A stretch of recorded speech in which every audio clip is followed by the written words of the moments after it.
سید خلیل رحمت صاحب قبلہ دامت برکاتہ القدسیہ، ساتھ ہی ہم سب کے کرم فرما ہمارے سرپرست حضرت علامہ سید شمشاد صاحب قبلہ دامت برکاتہ القدسیہ، اور یہ جو علماء کرام ممبروں پر تشریف فرما ہیں، وکیل اپنی جماعت کی بات کرتا ہے، ڈاکٹر اپنے پینل کی بات کرتا ہے، نیتا اپنے ساتھیوں کی بات کرتا ہے، پترکار اپنے پترکار بندھوؤں کی بات کرتا ہے، تو مجھ پر بھی ضروری ہے کہ میں اپنے عالموں کی بات ضرور کروں اور ان کی بات ضرور کی جائے جو آج بھی خلیل تنخواہوں پر آپ کے بچوں کو عشق رسالت کی گھٹیاں پلانے کا کام کر رہے ہیں۔ کیسے کیسے یہ مسلمان نظر آتے ہیں، یہ سے مراد ان کی بات کر رہا ہوں میں۔ آپ تو اگر مجھے پپرا چوراہے پر اٹوا میں ملو تو مجھے سوچنا پڑے گا نوجوانوں کو کہ آداب کروں، سلام کروں یا خود آگے بڑھ جاؤں، بات سمجھ میں نہیں آئے گی۔ کیسے کیسے یہ مسلمان نظر آتے ہیں، میلے کپڑوں میں بھی ذیشان نظر آتے ہیں، تم امیری میں بھی فقیروں کی طرح لگتے ہو، ہم چٹائی پہ بھی سلطان نظر آتے ہیں۔ تم امیری میں بھی فقیروں کی طرح لگتے ہو، ہم چٹائی پہ بھی سلطان نظر آتے ہیں۔ وجہ جان لیجئے، ورنہ میرے جاننے کے بعد گالی گلوچ کریں گے تو گناہ بھی پڑے گا، زبان بھی خراب ہوگی۔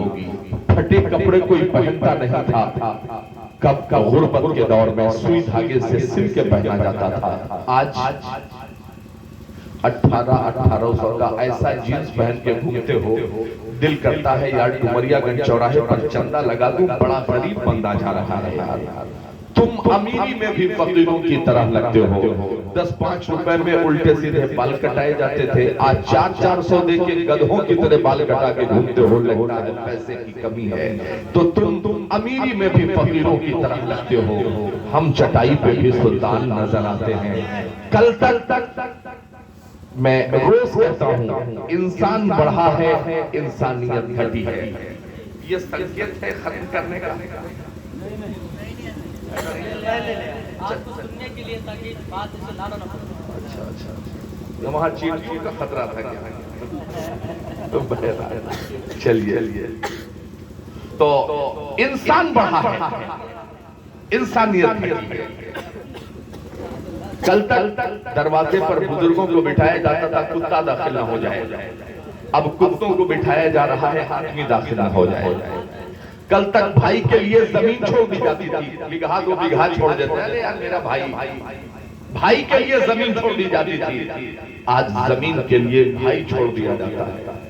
کل تک 2 لوگوں میں جھگڑا ہوتا تھا تو تیسرا صلح کراتا تھا، آج تیسرا صلح نہیں کراتا ہے، ویڈیو بناتا ہے کہ یہ بڑا مزہ آئے گا یار جب دکھاؤں گا لوگوں کو۔ تو تم امیری میں بھی فقیروں کی طرح لگتے ہو، ہم اس لیے نہیں بدلے کہ ہم ممبروں پر کسی دنیا دار کی تعریف نہیں، جناب احمد مختار کی تعریف مزاج رضا کے ساتھ بیان کرتے ہیں۔ کروں مدح اہل دول رضا، پڑے اس بلا میں میری بلا، میں گدا ہوا اپنے کریم کا، میرا دین پا رہے ہیں۔ نعرہ تکبیر، نعرہ رسالت، مسلک اعلیٰ حضرت، نعرہ رسالت۔ تو ایک تو یہ نائبین مصطفیٰ ہیں اور ان میں کچھ اولاد مصطفیٰ ہیں۔ ادب کرو۔ میں یہاں بیٹھا تھا، بات میرے ذہن میں آئی کہ میاں فاروقی کیا کر رہے ہو، کہاں تمہارا مقام اور کہاں علی رسول، دھیرے سے اٹھ کے یار کنارے ہو گیا، مجھے اچھا نہیں لگا۔ مجھے پتا ہے اپنی حیثیت اور اپنی اوقات، مجھے پتا ہے کہ پوچھیں گے سبھی حشر میں سرکار پکاریں گے گنہگار کہاں ہیں، پروانے بخشش لیے ڈھونڈیں گے فرشتے، اولاد پیغمبر کے وفادار کہاں ہیں۔ خدا کی قسم جناب عمر کی وہ تاریخ یاد آئی کہ امام حسین نے مسجد نبوی میں خطبے کے وقت جمعے کے دن کہا تھا، عمر ممبر سے نیچے اترو۔ وہ عمر جس کے مزاج کے مطابق آیات قرآنیہ کا نزول، وہ عمر بڑے بڑے سلاطین زمانہ کی حیثیت اور اوقات نہیں تھی کہ جناب عمر سے آنکھ ملا کر بات بھی کر سکے۔ پوری دنیا مرید مصطفیٰ ہے، تنہا فاروق ہے جو مراد مصطفیٰ ہے۔ میں اس عمر کی بات کر رہا ہوں جس عمر کو مسجد نبوی کے منبر میں مسجد میں جناب آقا حسین نے کہا تھا عمر ممبر سے نیچے اترو. ایک لمحے کی دیر کیے بغیر جناب عمر ممبر سے نیچے اترے, آقا حسین کے پاس آئے, فرمایا جی حضور ذرا ڈسپلن دیکھیں, پروٹوکول دیکھیں, ادب دیکھیں. کیا کہا؟ عمر نیچے اترو. ایک لمحے کی دیر کیے بغیر 25 لاکھ مربع میل پر حکومت کرنے والا عمر ایک منٹ میں ممبر سے نیچے اترا اور پروٹوکول کے ساتھ کھڑا ہوا. جی آقا کیا حکم ہے؟ فرمایا ممبر پر جی صحابہ کی جماعت نے بٹھا دیا تھا تو بیٹھ گیا تھا. اچھا تو کیا کر رہے تھے؟ خطبہ دے رہا تھا جمعے کا دن. اچھا ٹھیک ہے, جاؤ خطبہ مکمل کر لو. جناب عمر گئے مسجد کے بعد. کچھ افراد آئے جو بعد میں سیکھنے کا کام کرتے ہیں نا, وہ لوگ آئے, انہوں نے کہا عمر کہاں حسین, کہاں آپ؟ انہوں نے آواز دی, آپ ممبر سے نیچے اتر کر آ گئے. تو جناب عمر نے اس بات کو برا نہیں مانا. جناب عمر نے کہا تھا کہ بٹھایا حسین کے نانا نے تھا, یہ ممبر حسین کے نانا کا تھا. حسین نے بلایا تو میں اتر آیا, اب بٹھایا ہے حسین نے. کسی کی ماں نے دودھ نہیں پلایا کہ عمر کو ممبر سے نیچے اتار سکے, کیونکہ ممبر کا حسین ابن علی کو تھا. جمعے کے دن کیا ہوتا ہے؟ بڑے بڑے لوگوں سے جا کر کے پوچھ لیجئے. جمعے کے دن ایک خطبہ امام دیتا ہے, آ کر کے بیٹھ جاتا ہے, پھر 3 بار سورہ اخلاص پڑھے گا, پھر کھڑا ہوگا, دوسرا خطبہ دے گا. کیوں ایک بار میں پوری بات کیوں نہیں کی جا سکتی؟ اس لیے کہ ہر جمعے کے دن عین خطبے کے درمیان حسین ابن علی کی تمہیں یاد آ جائے. مصطفیٰ کریم نے دیکھا, پہلا خطبہ ارشاد فرما رہے تھے, دیکھا کہ حسین لڑکھڑاتے قدموں سے, ابھی ننھے قدموں سے آ رہے تھے. آقا نے خطبہ چھوڑا اور حسین کو لے کر کے آئے, ممبر پر بیٹھے. تھوڑی دیر بعد پھر کھڑے ہوئے, پوری دنیا کو مساج دے دیا کہ یہ ممبر نہ کبھی مجھے بھولے گا نہ حسین کو بھولے گا, اور ان دونوں کو ساتھ لے کر چلنے والا کبھی گمراہ نہیں ہو سکتا ہے. حضرات تاریخ بتاتی ہے, پروٹوکول. ابھی کمرے میں ہم لوگ بیٹھے تھے, بات ہو رہی تھی, یار فرقہ پرستی, یار برادری بات بڑا نقصان کیا ہے. ہم نے کہا کیا ہو گیا؟ تو کہنے لگے کہ بھائی بڑا نقصان ہے.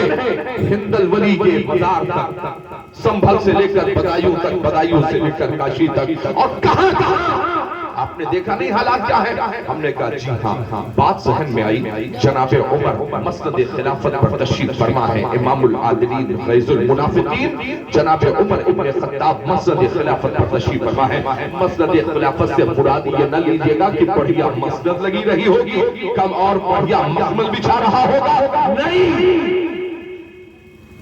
امیر المومنین 25 لاکھ مربع میل کا حاکم اور 17 پیوند آپ کے کپڑے پر, جس پر آپ کے جو لباس ہوتا تھا نا 17 پیوند لگے ہوتے تھے عمر ابن خطاب کے. جانتے ہیں اس عمر کی بات کر رہا ہوں. جناب عمر آئے. جناب عمر کو کسی نے خبر دی, بلال آ رہے ہیں. بلال کہاں؟ بلال کہاں؟ عمر یہ خطاب کے بیٹے, وہ غریب ماں باپ کا بیٹا. کہاں یہ عربی, کہاں وہ ملک حبش کا رہنے والا باشندہ, کہاں یہ چمکتا دمکتا ہوا شہزادہ, کہاں وہ کالا بلال؟ جیسے ہی لوگوں نے خبر دی عمر بلال آ رہے ہیں, ایک منٹ کی دیر کیے بغیر مسجد کو خالی کیا اور دروازے کے پیچھے یوں پروٹوکول مینٹین کر کے جناب عمر کھڑے ہو گئے. بلال حبشی کی انٹری ہوئی, پلٹ کے دیکھا تو دروازے کے پیچھے امیر المومنین عمر ابن خطاب تشریف فرما تھے. بلال کہتے ہیں آقا غضب نہ کیجئے, آپ مسلمانوں کے امیر ہیں, حضور والا کیا غضب ڈھا رہے ہیں؟ کہاں میں غریب عمر کا بیٹا, خطاب کا بیٹا عمر, مسجد خلافت پر بیٹھنے والا عمر, کیا غلط کر رہے ہیں؟ بلال حبشی کے لبوں پر جناب عمر نے اپنی انگلیاں رکھی, فرمایا خبردار اس کے آگے بلال کچھ نہ بولنا. ہم نہیں جانتے تھے, مصطفیٰ نے تمہارا رتبہ بتا دیا, مصطفیٰ نے تمہارا مقام بتا دیا, مصطفیٰ نے تمہارا مرتبہ بتا دیا. کیا مرتبہ بتایا؟ کہا یار وہ فتح مکہ کا دن تھا, اور فتح مکہ کے دن شادیانے, خوشی کے شادیانے بنائے جا رہے تھے, ہر طرف نعرے تکبیر کی صدائیں بلند ہو رہی تھی. ظہر کی نماز کا وقت ہو گیا, اچانک صحابہ کی ایک جماعت ایک ڈیلیگیشن بارگاہ رسالت میں پہنچا، عرض کیا یا رسول اللہ آج فتح مکہ کا دن ہے۔ ابو سفیان کو 40 سال تک اسلام سمجھ میں نہ آیا تھا، مگر سبزہ کی طاقت 4 منٹ میں ابو سفیان مصطفیٰ کے قدموں میں موجود تھے۔ یہ ہوتی ہے حکومت کی طاقت، ستا۔ ابھی معین الدین اظہری صاحب سے ہم لوگ روم میں بیٹھے ہوئے تھے، ہم نے بات کی کہ یار ہو کیا رہا ہے۔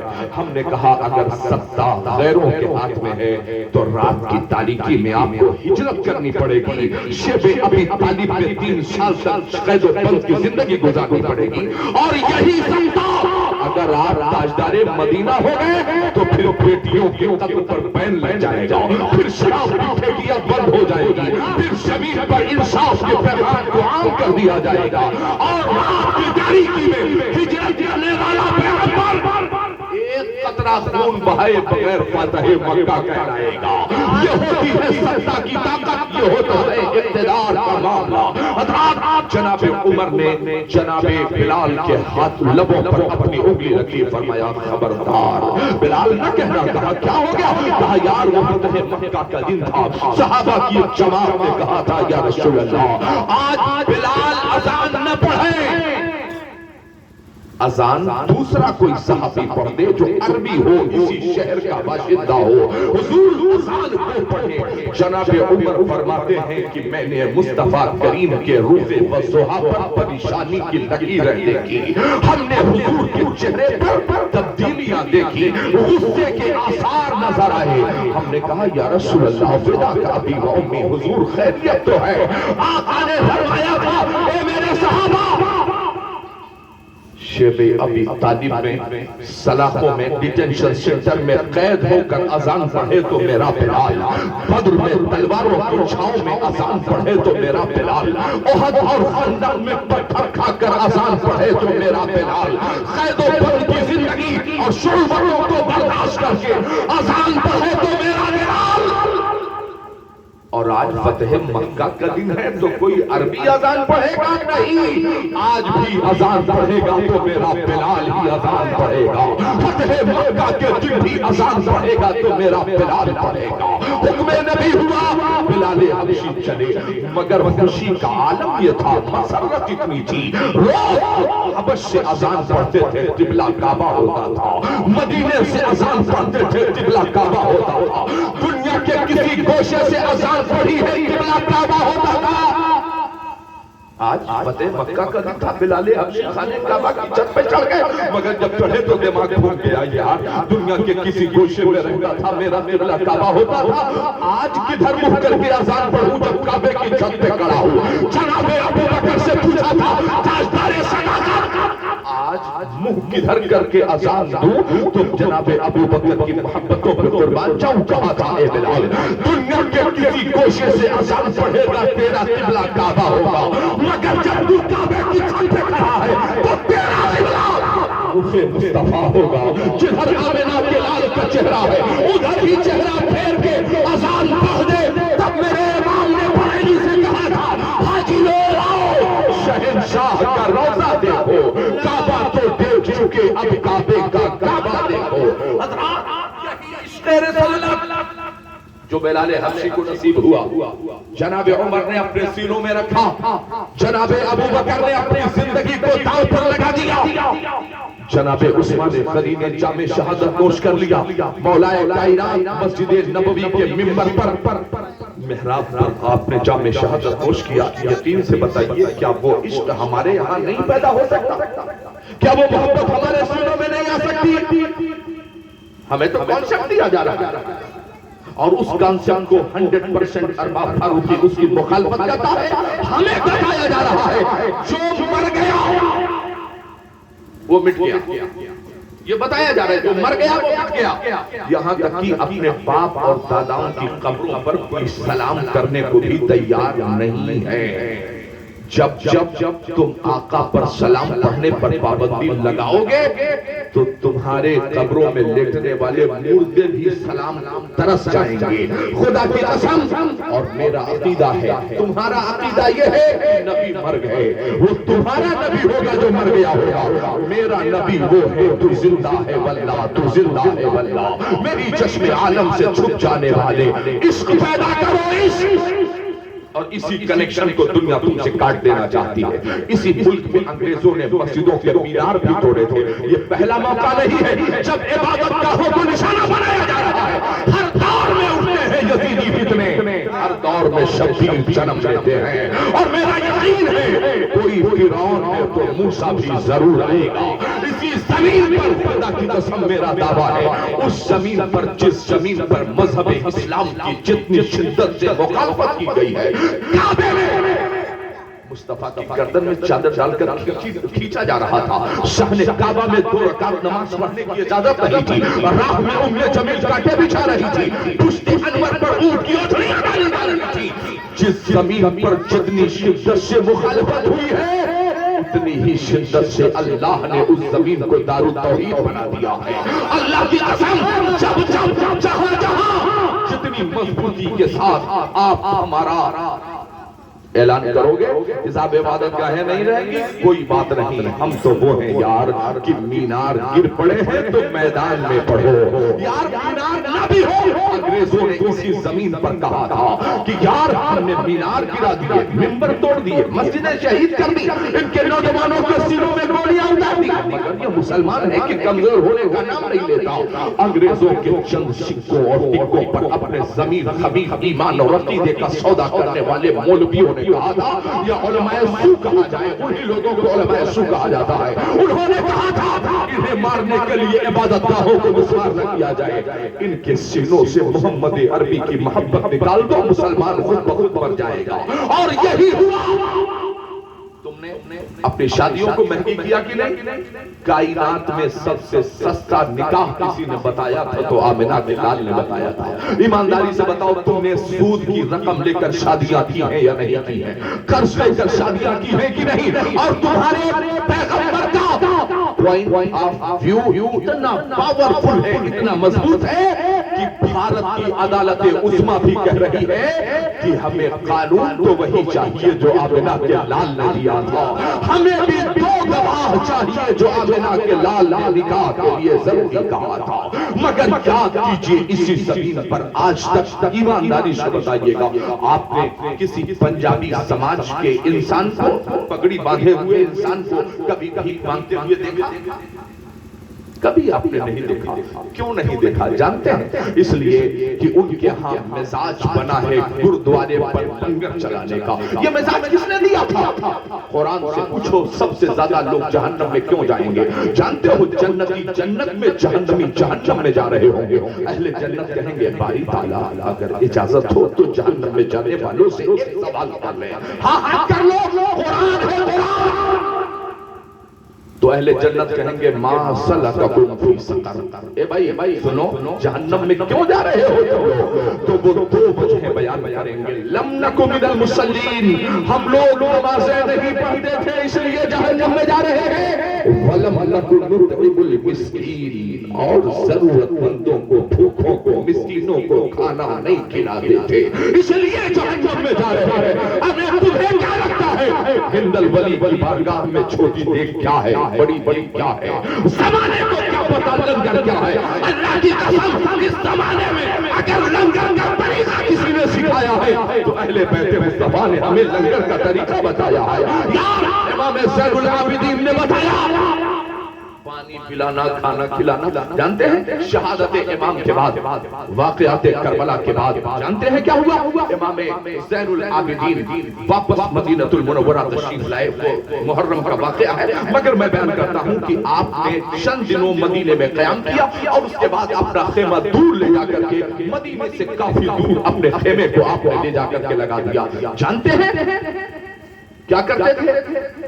جو ہوتا تھا غریبوں کو کھلاتے تھے اور پانی پلاتے تھے. کھانا کھلانا, پانی پلانا. باقی اوقات میں کیا کرتے تھے؟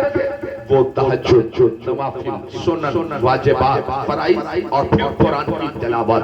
اچانک ایک دن ایک شخص آیا اور آنے کے بعد اس نے کہا کہ جلدی سے پانی پلا دیجئے ورنہ مر جاؤں گا، پانی پلا دو، جلدی پانی پلا دو۔ جانتے ہیں جناب زین العابدین نے قرآن بند کر دیا۔ سنو تم ستائے کیوں جا رہے ہو؟ جانتے ہو کیوں؟ اس لیے کہ تم اذان کی آواز پر قرآن بند نہیں کرتے۔ اذان کی آواز پر قرآن تو پڑھتے نہیں، بند کرنے کا ثواب نہیں ہے۔ اذان کی آواز پر تم موبائل بند نہیں کرتے۔ انہوں نے ایک پیاسے کی آواز پر قرآن بند کر دیا۔ کس نے؟ جناب زین العابدین نے۔ تاریخ میں ہے کہ کبھی آپ کھل کر مسکرائے نہیں واقعات کربلا کے بعد، آپ کبھی مسکرائے نہیں۔ اور ظاہر سی بات ہے یار، کیسے مسکراتے؟ جس نے اپنے چچا کا کٹا ہوا بازو دیکھا ہو، جس نے اپنے ابا حضور کا چلا ہوا سینہ دیکھا ہو، جس نے 6 ماہ کے بھائی جناب اصغر کو حسرت زدہ نگاہوں سے دم توڑتا ہوا دیکھا ہو، جس نے مصطفیٰ کریم کے خاندان کی بہو بیٹیوں کے سروں سے رداؤں کو چھلتے ہوئے دیکھا ہو، آخر وہ کیسے مسکرا سکتے تھے؟ مگر آواز آتی ہے کہ مجھے پانی پلا دو، پانی۔ قرآن بند کر دیا امام زین العابدین نے، قرآن بند کر دیا، مشکیزہ اٹھایا، پانی نکالا اور دشمن کے ہاتھ میں پانی تھما دیا۔ اور جب پانی تھمایا، نظر سے نظر ملی۔ تاریخ بتاتی ہے کہ اس نے جھٹ جلدی سے اپنے چہرے کو پانی جانب پھیر لیا، اور جب اس نے اپنے چہرے کو پھیرا، جلدی سے پانی پیا، برتن رکھا اور دوڑتا ہوا خیمے سے باہر نکل گیا۔ اور جب خیمے سے باہر نکلا تو باہر جانے کے بعد اس نے کہا تھا، ایک بات تو بتاؤ زین العابدین، کیا تم نے ہمیں پہچانا نہیں؟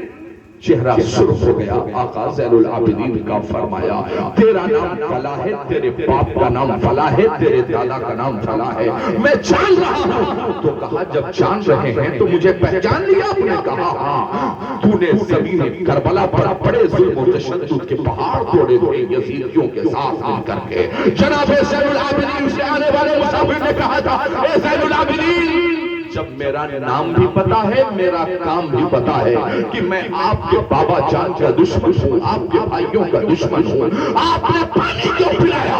تو جناب زین العابدین نے کہا تھا، ابے نادان، وہ کوفہ تھا، کوفہ، پانی بند کرنا یہ کوفیوں کا کام ہے، اور دشمنوں کو پانی پلانا یہ حسینیوں کا کام ہے۔ یہ کام تو ہم حسینیوں کا ہے حضرات۔ تو آج تب سے لے کر آج تک ہم کیا کر رہے ہیں؟ پانی پلا رہے ہیں، لیکن ہم اتنے سیکولر ہو گئے کہ ہم نے پانی پلانا بھی بند کر دیا۔ مجھے اچھی طریقے سے یاد ہے، میرے بچپن میں جگہ جگہ سبیل حسین لکھ کر کے وہ مٹی کی سراہی یا گگری وغیرہ رکھی جاتی تھی، اور اس میں اوپر لکھا ہوتا تھا سبیل حسین۔ اس میں نہ ہندو دیکھا جاتا تھا، نہ مسلمان، نہ اگڑا دیکھا جاتا تھا، نہ پگڑا، بس پیاسے کو پانی پلایا جاتا تھا۔ اور یاد کیجئے آج کی محفل کس لیے؟ ایصال ثواب کی محفل ہے۔ علامہ مفتی معین الدین ازہری صاحب نے شاندار خطاب کیا ہے۔ چند لمحے آپ کے بیچ میں رہوں گا، پھر انشاءاللہ میں رخصت ہونا چاہتا ہوں۔ جانتے ہیں مفتی معین الدین ازہری صاحب کا پورا خطاب ایصال ثواب۔ ایصال ثواب ہے کیا؟ جہاں تک میری آواز جا رہی ہو، میں سب سے گزارش کرتا ہوں، ایصال ثواب کسی بم بارود کا نام نہیں ہے۔ ایصال ثواب کہتے ہیں نیکی پہنچانا، اس کے علاوہ دوسرا کوئی مطلب نہیں ہے نیکی پہنچانا۔ اب نیکی پہنچانے کے لیے آپ کھانا کھلا دیجئے، پانی پلا دیجئے، آپ کسی کو ایک جوڑی کپڑا سلوا دیجئے، آپ اسکول میں پڑھنے والے بچوں کی فیس جمع کر دیجئے، جو بھی آپ سے ہو سکے، جو بھی نیک کام آپ سے ہو سکے، اس نیک کام کو آپ کر جائیے اور نیت کر لیجئے کہ یہ جو میں نے یہ کام کیا ہے، یہ میں اپنے مرحومین کی طرف اس کو ایصال کرتا ہوں، پہنچاتا ہوں، باری تعالیٰ تو اسے قبول فرما دے۔ بس اتنا ہی کام کرنا ہے ہمیں۔ جانتے ہیں آپ پانی پلانا، ہم لوگ پانی پلاتے ہیں تو ہم لوگوں سے سوال کیا جاتا ہے، پانی پلانا کہاں لکھا ہے؟ تو یہی سوال پلٹ کے ہم بھی تو کر سکتے ہیں نا۔ سعودیہ کا نام سنا ہے؟ سعودی کا نام سنا ہے؟ دبئی کا؟ یہ ایسے شہر ہیں، یہ ایسے ملک ہیں کہ یہاں سے ہمارے انڈیا میں نل لگوائے جا رہے ہیں۔ پتہ نہیں آپ کے علاقے میں لگا ہے کہ نہیں، ہمارے علاقے میں بہت نل لگے ہوئے ہیں۔ ہزار نل آ رہا ہے۔ ہم نے اپنے علاقے کے ذمہ داروں سے پوچھا کہ یار 10-15 ہزار روپے کا ایک نل لگتا ہے، آپ بھلا بھلا کے نل لگوا رہے ہو، خیریت تو ہے، اتنا پیسہ کہاں سے آیا؟ تو انہوں نے بتایا کہ ہمارے بڑے علماء جب دبئی اور سعودیہ جاتے ہیں نا تو وہاں بتاتے ہیں کہ انڈیا میں اتنی غریبی ہے کہ لوگ پانی کے بنا مر رہے ہیں۔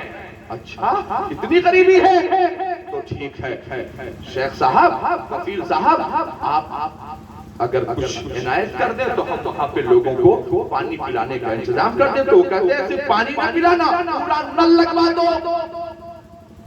تو 150 فٹ کی بورنگ کروا کے فری آف کاسٹ دروازے پر نل لگوایا جا رہا ہے۔ ہم نے کہا یہ دیتا کون ہے؟ کہنے لگے وہاں کا کفیل جب دیتا ہے تو کہتا ہے 500 نل ابا مرحوم کی طرف سے، 200 نل اماں مرحومہ کی طرف سے، 300 نل میرے جوان بھائی کی طرف سے۔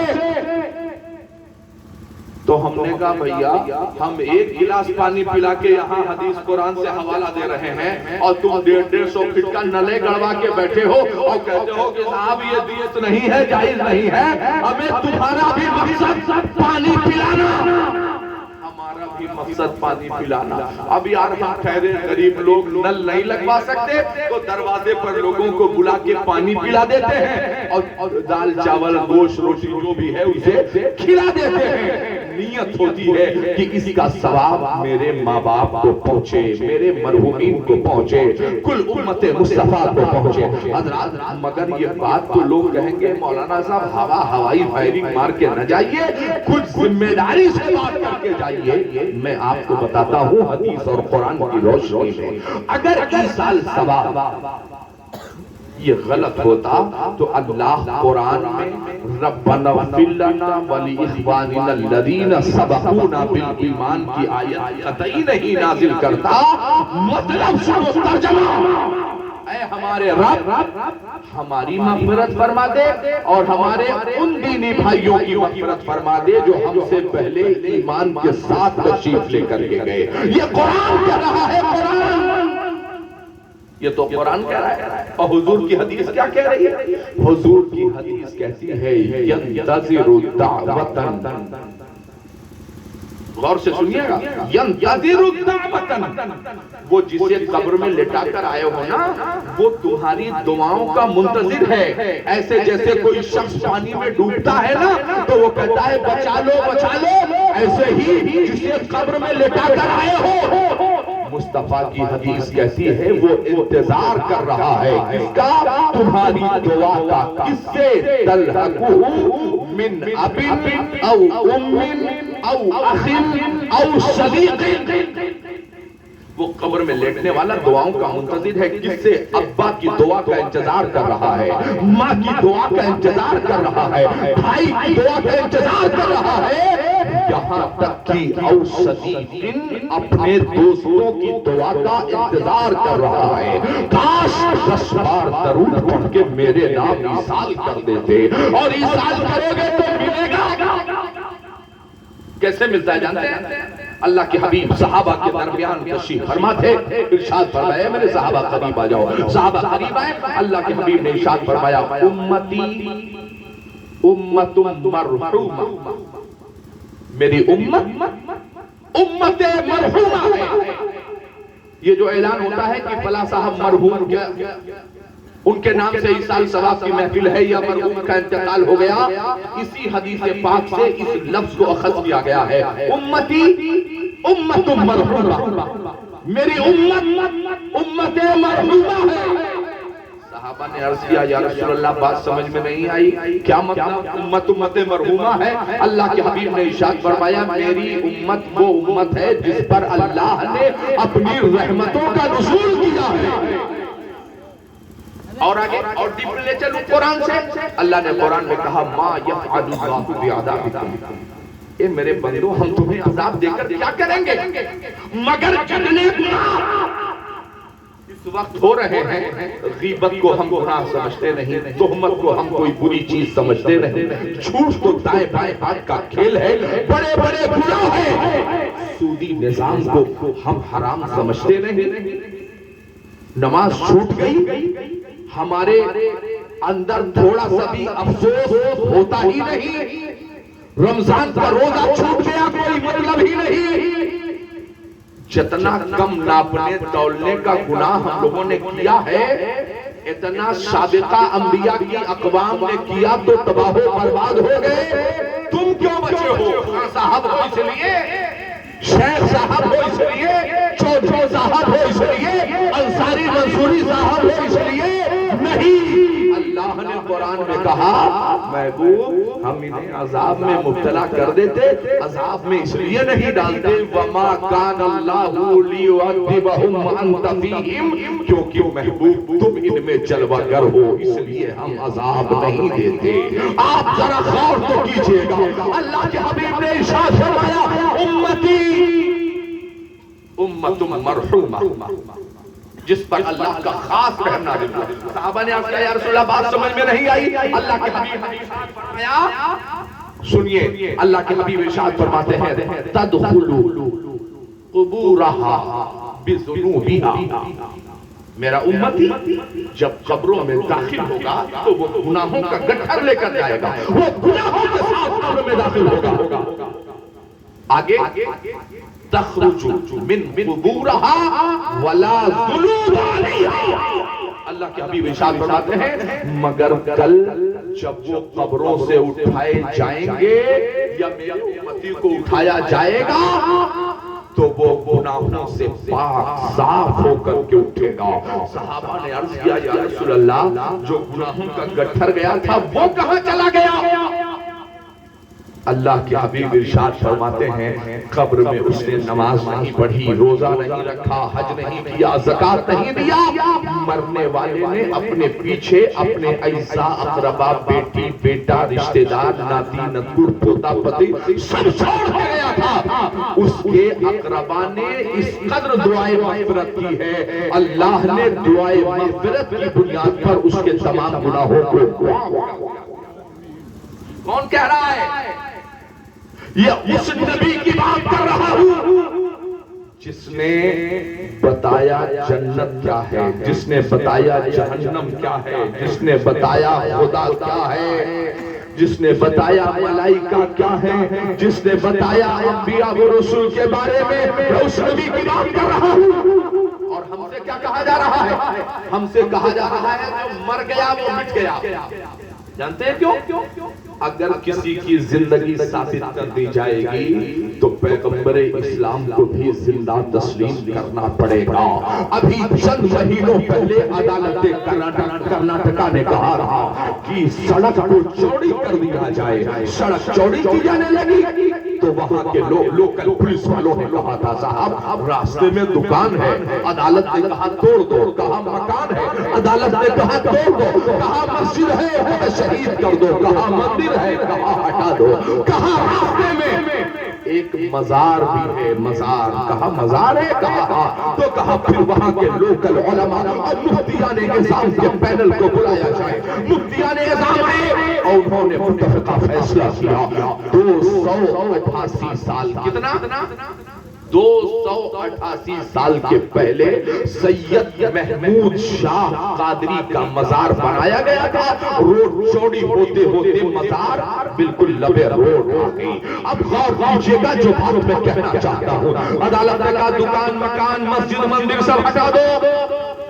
مفتیوں کا پینل بیٹھا اور انہوں نے کہا کہ صاحب ٹھیک ہے ہم سید محمود شاہ قادری کے مزار کو کھولیں گے اور جو کچھ بھی اندر سے نکلے گا چاہے ہڈی ہی صحیح ہم اسے نکالیں گے اور لے کر کے مسلمانوں کے قبرستان میں منتقل کر دیں گے. حضرات جب علماء کے پینل نے یہ فیصلہ کیا اور بلڈوزر لگا کر کے مزار پاک کو مسمار کیا جانے لگا، ہزاروں کیمروں کی موجودگی میں electronic media, social media, print media اور تمام ہزاروں پولیس اور قانون کے جتنے جانچار تھے سب کی موجودگی میں لاکھوں کا مجمع تھا. اور جتنے بدعقیدہ تھے سب یہی کہہ رہے تھے ارے خاک تھوڑی تھوڑی نکلے گا. 288 سال پہلے ارے کچھ نہیں نکلے گا. اللہ کی قسم چند مہینوں پہلے کی بات کر رہا ہوں. سید محمود شاہ قادری کے مزار کو کھولا گیا اور 288 سال کے بعد ہزاروں کا مجمع یہی پڑ رہا تھا. زمین میلی نہیں ہوتی، زمین میلا نہیں ہوتا تو ہم کفن پھیلا نہیں ہوتا. 288 سال کے بعد سید محمود شاہ قادری کی جسد خاکی کو نکالا گیا اور مسلمانوں کے قبرستان میں لے جا کر کے منتقل کیا گیا. آمین. جب آل رسول کا جسم خراب نہیں ہوتا تو جس مصطفیٰ نے اپنے بارے میں خود کہہ دیا ان اللہ حرم علی الارض ان تاکل اجساد الانبیاء فنبی اللہ حی یرزق. اللہ نے انبیاء کے جسموں کو زمین پر حرام قرار دے دیا ہے. اللہ کا ہر نبی زندہ بھی ہوتا ہے اور اسے رزق بھی دیا جاتا ہے. کون کہہ رہا ہے؟ یہ آمینہ کے لال فرما رہے ہیں. حضرات ایک چھوٹی سی بات کامن سینس. کیا کہا گیا کہ جو مر گیا وہ مٹ گیا. مگر میں بتاؤں جو مرا وہ کسی اور دوسرے کے خیال سے مٹا ہوگا. ہمارے یہاں کیا حکم ہے؟ پپرا تحصیل اور بھروسہ کے قبرستان پر جائیے سید شمشاد صاحب قبلہ کو لے کر اور قبر پر جائیے اور پتھر لگا ہو کہ 200 سال پہلے آپ کے پردادا دفن ہوئے تھے.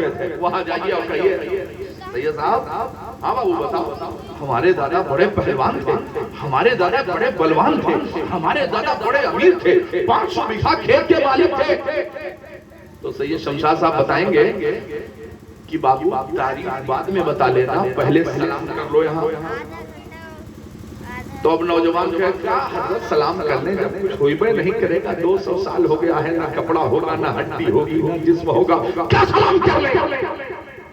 جماعت اہل حدیث, جماعت دیوبندیت, جماعت وہابیت, جماعت اہل سنت کسی فرقے کے عالم کے پاس جائیے اور کہیے مولانا صاحب قبرستان میں جائیں تو ہمیں کیا پڑھنا پڑے گا؟ تو مولانا یہی بتائیں گے جب قبرستان میں جاؤ اجداد کی تعریف بعد میں کرنا, پہلے وہاں سلام کر لیا کرو. اب وہی پلٹ کے پوچھو مولانا صاحب جب مردہ سنتا نہیں ہے تو سلام کس سے کیا جائے؟ تو وہ بتائیں گے اسی مسلک کا عالم وہ یہی بتائے گا کہ مصطفیٰ کی حدیث یہ کہتی ہے کہ مردہ سنتا بھی ہے, پلٹ کے دیتا ہے, مردہ سنتا بھی ہے, اور اگر سنتا نہیں تو فالتو میں سلام کیوں؟